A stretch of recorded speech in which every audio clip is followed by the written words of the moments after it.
Em nome do Pai, do Filho e do Espírito Santo. Amém. Depois de ter abençoado seus netos Efraim e Manassés, chega o momento, com o capítulo 49 do livro do Gênesis, de Jacó abençoar seus outros filhos. Diz assim: Jacó chamou seus filhos e lhes disse: reuni-vos, porque eu quero anunciar-vos o que vos há de acontecer nos dias vindouros. Quero anunciar-vos o que vos há de acontecer nos dias vindouros. Então, muito mais do que bênçãos, o capítulo 49 trata de predições, isto é, daquilo que acontecerá com as tribos de Israel, a descendência destes filhos. Ajuntai-vos e ouvi, filhos de Jacó. Escutai, Israel, vosso pai. Rúben, tu és o meu primogênito, minha força, primícia do meu vigor, notável em dignidade e notável em poder, transbordante como a água. Não terás o primeiro lugar, porque subistes ao leito de teu pai, e desse modo maculastes o meu leito. Ele, então, era o primogênito, fruto da virilidade do pai. Na ideia da época, concentrava em si toda a força viril do pai. Por isso, a preferência pelo primogênito. Mas cometeu um delito, e por força desse delito, sua tribo vai se diluir entre as outras tribos de Israel. Essa tribo será dispersa e não terá um território próprio. No lugar dessas tribos, você deve se lembrar, foram postos Efraim e Manassés. E qual foi o delito cometido por Rúben? O incesto. O incesto que ele cometeu com uma das concubinas de seu pai, quando tomou aquela mulher e deitou-se com ela. O incesto é considerado aqui, na visão do autor sagrado, uma profanação. E tenha presente que profanar é um ato contra a religião. Isto por quê? Porque o leito paterno é considerado sagrado. Simeão e Levi são irmãos. Suas espadas são instrumentos de violência. Minha alma, não participe de suas maquinações. Meu coração jamais se associe às suas reuniões, porque em sua cólera mataram homens e em seu furor enervaram touros. Simeão e Levi trazem um espírito vingativo e cruel, como vemos lá no capítulo 34. Quando, para vingar o que havia acontecido com Dina, sua irmã, não mataram apenas o homem que havia abusado dela, mas toda a cidade na qual aquele homem vivia. Um espírito vingativo sem medida, da qual ele não quer partilhar. Isso os torna um perigo para as relações pacíficas com os outros povos, porque, é claro, quando Israel se estabelecesse como povo, teria que estabelecer relações comerciais com os povos circunvizinhos.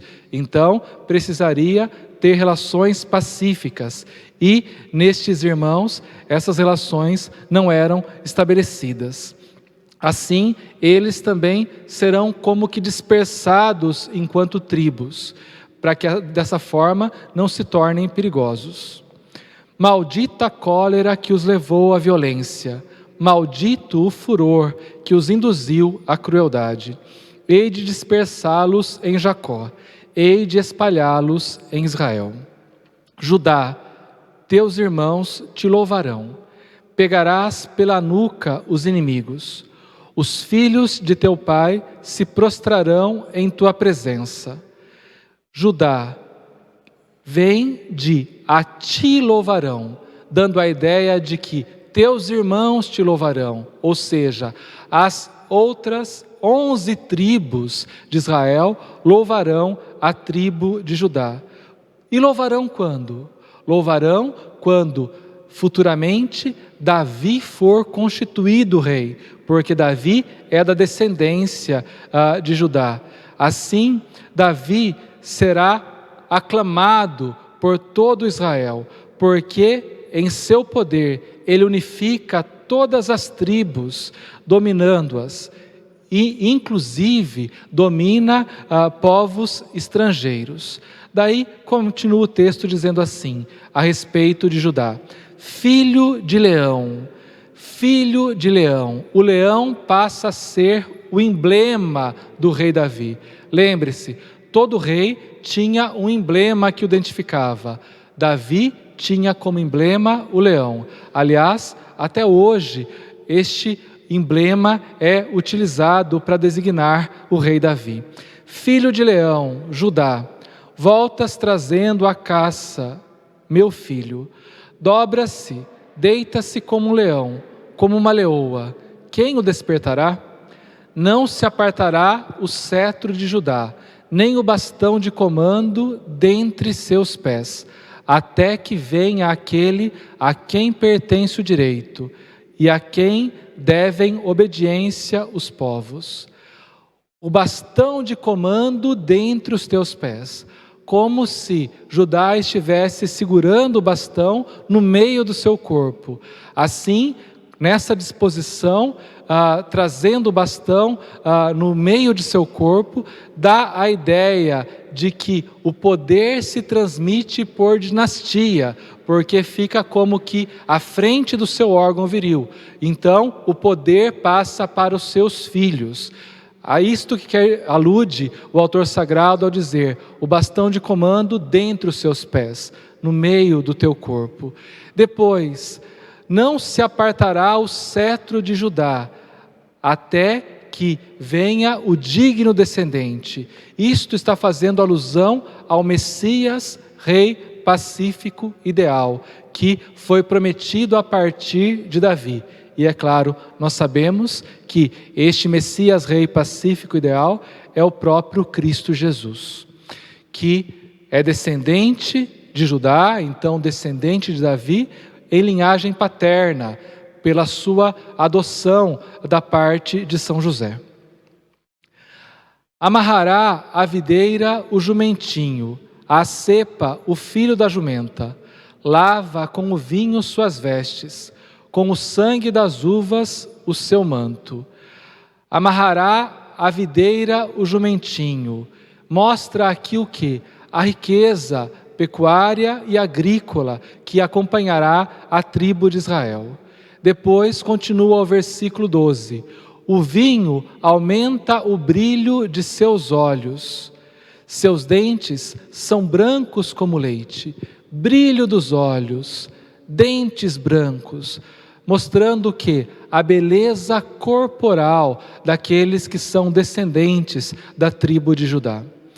Zabulon, à beira do mar, no litoral, onde aportam os navios, e seu flanco se estende até a Sidônia. Zabulon, uma outra tribo de Israel, descendente de um outro filho de Jacó. Zabulon habita à beira do mar, o que significa que trata-se de uma tribo portuária, cuja principal atividade será a navegação e a pesca. Issacar é um jumento forte, deitado nos currais. Vê que é bom o descanso e a terra agradável. Curva os ombros sob a carga, sujeita-se ao tributo. Issacar significa estar ao soldo, isto é, estar à paga, como um diarista, trabalhando pelo seu soldo. O que significa que a tribo de Issacar aceitará a servidão pelas vantagens que isto traz. Quais vantagens? Não precisar lutar para manter a liberdade. Então, aceita a servidão pelas vantagens, inclusive materiais, que pode trazer a esta tribo, submetendo-se ao trabalho forçado e, em alguns momentos da história, até mesmo à escravidão, como aquele jumento que curva os ombros para a carga. Dan julgará seu povo como uma tribo de Israel.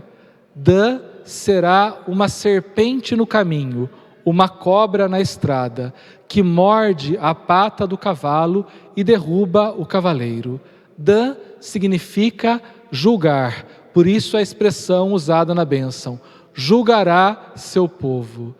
Depois, como uma das tribos de Israel, Dan será uma serpente no caminho, uma cobra à estrada. O que isso significa? Que Dan deixa as caravanas inimigas e mesmo aquelas que transitam pelo seu território entrar em seu território. Deixa a cavalaria entrar, a força militar entrar. E depois que entrou pela fronteira de Dan, porque Dan é uma região fronteiriça ali de Israel, ataca por detrás, como uma cobra que pica de forma traiçoeira. Ataca por detrás para vencer o inimigo sem que ele espere. Espero em vosso socorro, Senhor. Gade será saqueado por quadrilhas de assaltantes, mas também os assaltará e perseguirá. Então, a bênção está dizendo que esta tribo vivia além do Jordão e por isso ficava mais exposta à pilhagem de povos inimigos, era constantemente atacada por inimigos e saqueada por eles, mas sabia muito bem contra-atacar e saquear, como que passando a viver dos espojos das guerras que travava. Asser tem um pão saboroso que constitui as delícias dos reis, um pão saboroso. Então, a tribo de Asser terá uma boa culinária.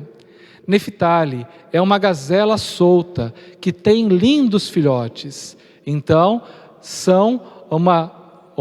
é uma descendência que tem belo porte como os lindos filhotes de uma gazela.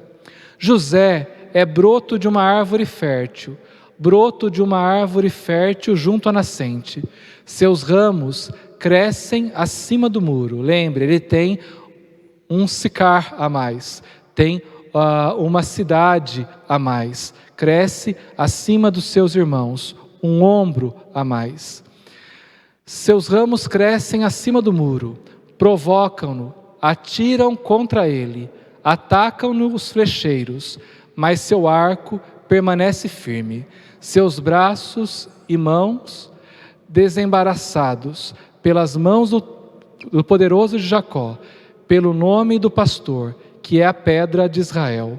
Graças ao Deus de teu pai que te ajuda, graças ao Todo-Poderoso que te abençoa, com as bênçãos do céu altíssimo, com as bênçãos do profundo abismo, com as bênçãos dos peitos e dos seios.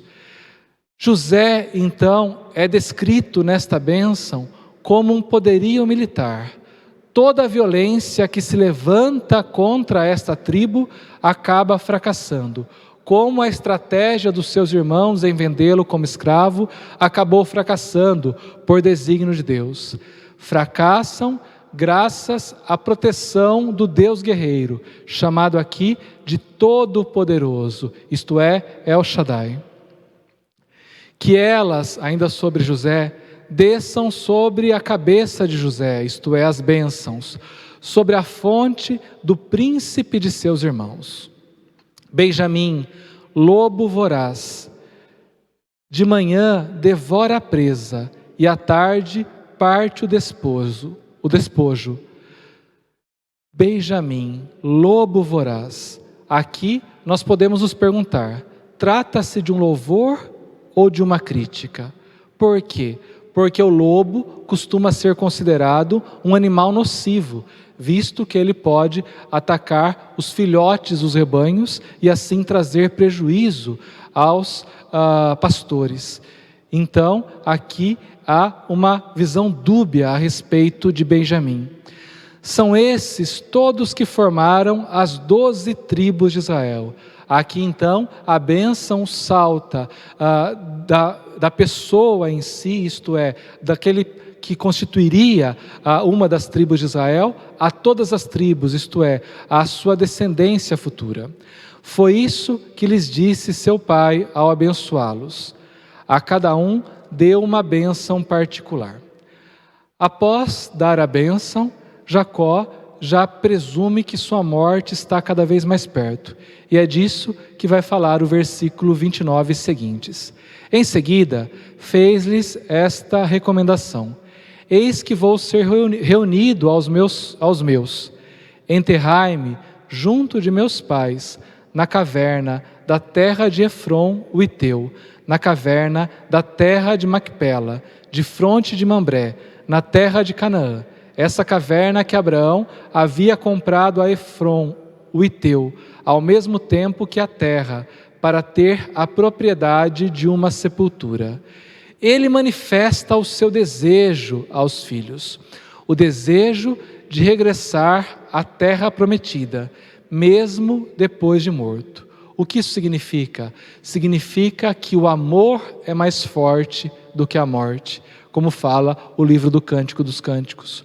O amor à terra que Deus prometeu dar a Abraão, Isaque, Jacó e a toda a sua descendência, o povo escolhido por Deus, é mais forte do que a morte, e ele quer voltar para lá. Foi ali que enterraram Abraão e Sara, sua mulher. Foi ali que enterraram Isaque e Rebeca, sua mulher. E foi ali que enterrei Lia. Essa propriedade, bem como a caverna que nela se encontra, foram compradas aos filhos de Et. E tendo Jacó dado aos seus filhos esta última recomendação, recolheu os pés em sua cama e expirou, e foi reunido aos seus pais. Morre depois de manifestar seu último desejo, e podemos dizer assim, o seu maior desejo, de voltar para a terra prometida, de tomar posse da promessa que Deus tinha feito a seus antepassados. Peço a você que para a nossa próxima aula, faça a leitura do capítulo 50 deste livro do Gênesis, concluindo, assim, este primeiro livro das Sagradas Escrituras. Desça sobre vós a bênção do Deus Todo-Poderoso, Pai, Filho e Espírito Santo. Amém.